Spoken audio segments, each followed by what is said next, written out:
O Diario Oficial de Galicia ven de publicar o anuncio de Turismo de Galicia polo que se somete ao trámite de información pública o proxecto de trazado e construcción dos 12 treitos comuns do Camiño de Inverno. En concreto, estes treitos atópanse nos concellos de Carballeda de Valdeorras, O Barco, A Rúa, Quiroga, Monforte de Lemos, Chantada, Rodeiro e Lalín.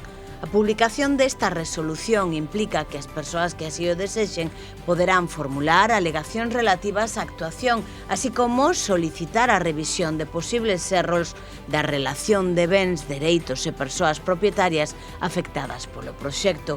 Para isto, deberán remitir un escrito á propia Xunta nun prazo de 30 días hábiles contados desde o día seguinte á publicación do anuncio no DOGA. O proxecto de trazado dos treitos comuns no Camiño de Inverno enmárcase no proxecto de mellora de seguridade viaria dos peregrinos no Camiño de Santiago, no horizonte do vindeiro Xacobeo 2027.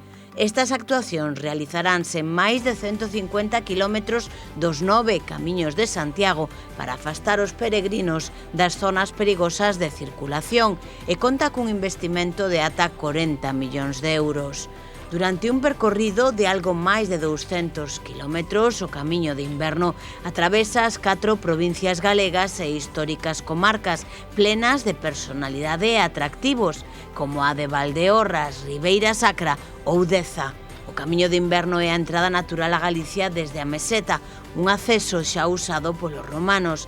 Pénsase que puido xurdir como alternativa, na época invernal, a dura subida aos cumes nevados do Cebreiro, por onde penetra en Galicia o Camiño francés, e tamén para evitar os desbordamentos frecuentes dos ríos do Val do Valcarce.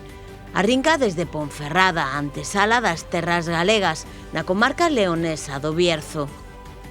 Aquí o peregrino desvíase á esquerda no canto de continuar de fronte polo Camiño francés. O Camiño de Inverno segue prácticamente o curso natural do caudaloso río Sil pola comarca ourensá de Valdeorras. Logo discorre polo sur da provincia de Lugo, continúa pola comarca do Deza Pontevedra ata chegar a Compostela. En total, algo menos de 250 kilómetros polas 4 provincias galegas.